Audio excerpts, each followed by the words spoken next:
On a marketplace plan, you would have to have a qualifying life event. And what I mean by that is, Malia, it's great to have you back. I'm really excited to chat with you today. And I wanted to have you on because open enrollment just ended. And we're trying to figure out now, what do people do if they missed open enrollment? that is a great question, Jason. We still are getting calls here and there from people who actually miss open enrollment. And so there's two types of open enrollments we're going to discuss today. So the first one would be if you were trying to get on a marketplace plan, you're not on Medicare. For most states, there are still, like California is still open right now, but most all the other states were done January 15th. The first thing is if you miss open enrollment, at this point, if you want to enroll on a marketplace plan, you would have to have a qualifying life event.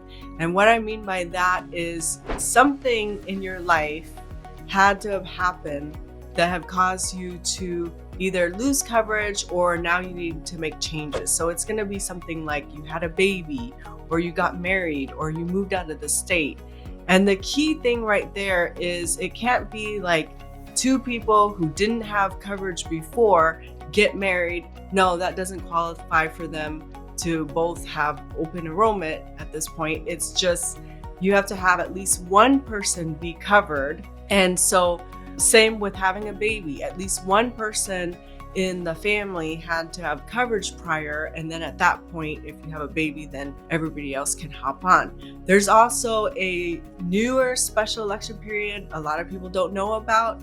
If your income is below 150% federal poverty level, then you are eligible to enroll for a special election period as well. So that's for the under 65.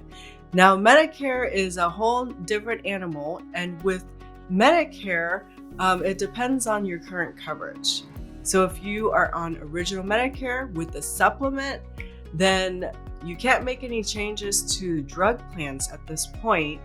However, a lot of people don't realize that if you have a Medicare supplement, you can shop that year round. So if your rates increase on a Medicare supplement, you can still go through underwriting and shop for something better. And then if you're on an Advantage plan for Medicare, then right now, a lot of people don't realize this, but you have till the end of March to shop and get onto a different Medicare Advantage plan, or you can switch back to original Medicare and get a drug plan as well. Other than that, you would have to have, again, a special election period, like moving outside of state, in order to make any changes. Okay, great. So we're hearing a lot in the media about layoffs, especially in the tech space. If someone were to get laid off, obviously they might have something like COBRA that can hold them over for a little while. But if they didn't find a job by the time COBRA expired, do you have any information on how that might work? Yes, so I'm so glad you mentioned COBRA, because a lot of times you would want to compare the COBRA coverage to see, do I want to go on COBRA, or is it better at this point to buy my own insurance or get on Medicare? And so the general rule of thumb is if you can qualify for a subsidy, then most likely then the marketplace plan would be the way to go. If you cannot qualify for a subsidy, or sometimes you take really expensive brand drugs, Medicare is not going to cover your drugs very well, then you're better off going on COBRA. And so we're going to do baby steps. You lose coverage, you figure out which is better for you, which route to take, and then as soon as you're getting close to the end of COBRA, then you're going to want to reach out and shop again for your own coverage. Okay, great to know. So it's really not a one-size-fits-all situation if you were in that job loss, layoff type of scenario. You really want to compare, because COBRA can be very expensive. Could be great coverage, but maybe you don't need quite that level of coverage, and you can save a lot of money by shopping your plan through the marketplace and seeing what makes the most sense for you. Does that sound right? Yeah, and you brought up a really good point about COBRA coverage. Sometimes even if you do qualify for a nice subsidy, you may want to keep COBRA because maybe your doctors don't take any marketplace plans. And so there's so many different factors when it comes to shopping your best option. But the thing is, once you decline COBRA, then it's not like you jump on Marketplace and 5 months later you can jump back on COBRA. So you definitely want to make sure that you have looked at all your options and ask those tough questions about, is this going to cover my prescriptions? Is this going to cover my doctors before you decide? Yeah, and I think that's a point that a lot of people don't totally consider. And I even seen this with financial advisors. They just tell people to hop on healthcare.gov and go find a plan. So I really believe in the value of getting consulting advice around really designing your plan that makes the most sense for you, and then make sure you're not missing anything there, like the doctors that you want to have, for example, being available under that new plan. So that is a big part of the conversation. Yes, thank you. Thank you, Jason. And it doesn't ever cost anything to use a broker. So it's just nice to have that second pair of eyes that's experienced. And so, yeah. Yeah, so let's just ask on that real quick, because so many people think they're gonna have to pay more for their plan by using a broker. Is this really as clean as it sounds? Like the government actually just, pays you guys something on the back end, but the plan price would be the exact same if the client found it on their own versus working with someone like you or another health insurance broker? That's a great point, Jason. So should never be any cost to using a broker, because what happens is if the broker finds you a good fit and they bring you to, Blue Cross Blue Shield or Aetna or some other carrier, the carrier will actually compensate the broker for their time. So you never have to worry about paying a penny more. The other thing too is if something goes wrong, you have an issue with claims, the broker is there to go to bat for you. They are the ones that have experience with claims issues, and they'll know the ins and outs on how to help you navigate through that. Well, that's a really good point. I didn't think about that. And I know I've used mine in the past, just to even call and ask a question, say, hey, I'm thinking about switching because of A, B, or C. And I was able to get that direct answer versus spending probably hours on the internet and maybe not even finding the answer. So really, really good advice there.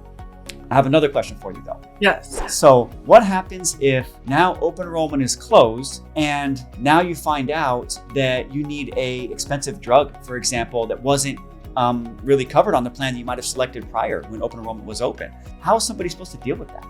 Yes, and unfortunately this does happen. We don't have a crystal ball at the time of selecting your plan.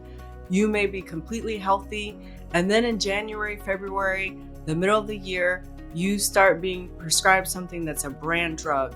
There's several ways that you can mitigate this. First of all, a lot of people have heard of like GoodRx and CleverRx. And this is something that even people who maybe miss open enrollment and they don't have any coverage, they can use those, discount copay savings card type things. The other thing too is talk to your pharmacy, because a lot of times Walmart or Walgreens, they'll have their own program where you can get 90-day supply prescriptions for, $10. So I'm not saying don't buy coverage, but if you're stuck, there are other ways to get your prescriptions.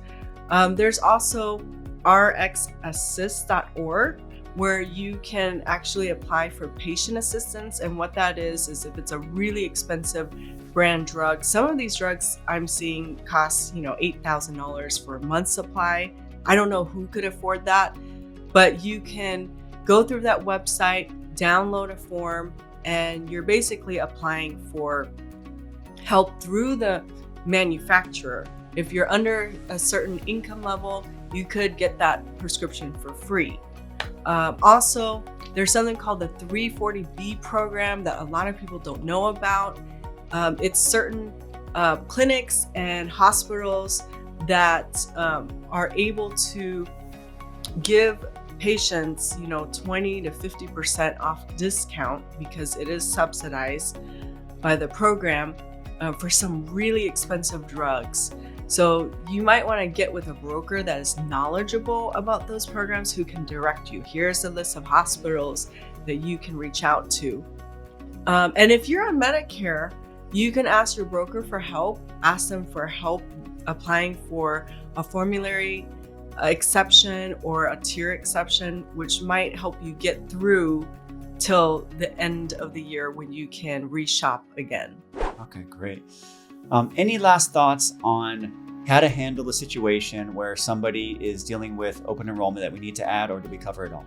We pretty much covered it all, but the main thing is to make sure that when you're reaching out to a broker, make sure that they are able to shop different carriers for you, that they're not just captive, meaning that they only work for that one specific carrier, because that's going to make a big difference. And experience is everything, because experience is what's going to get you the broker that will help you apply for these programs if needed.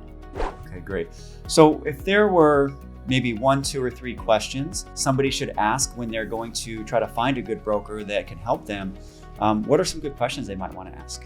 Okay, so maybe just ask them just flat out, hey, are you a broker that can shop different carriers for me, or are you just with one company? That's like the biggest, tell reason. And then a lot of times it's word of mouth, So if you have a friend or family member that has a broker they're really happy with, then it's a lot easier to get that name, And of course, be patient, because sometimes the experienced brokers, it may be a little bit tough to get a hold of them because they are in high demand, but it will be worth it for you to wait, maybe a day or two to talk to them, because then that broker will be with them in the long run. So yeah, and it's good to know, is the broker independent or do they work for a call center? If they work for a call center, they may not be around in the long run. That makes sense. Yeah, very good. So if someone has questions and they wanted to ask you personally or your team, what's the best way for them to get a hold of you? So they can reach us at Medigap Pros 800-850-9657. Wonderful. Malia, thank you so much. And thank you for sharing your knowledge. And I look forward to having you back on very soon. Thank you, Jason. Thanks for having me.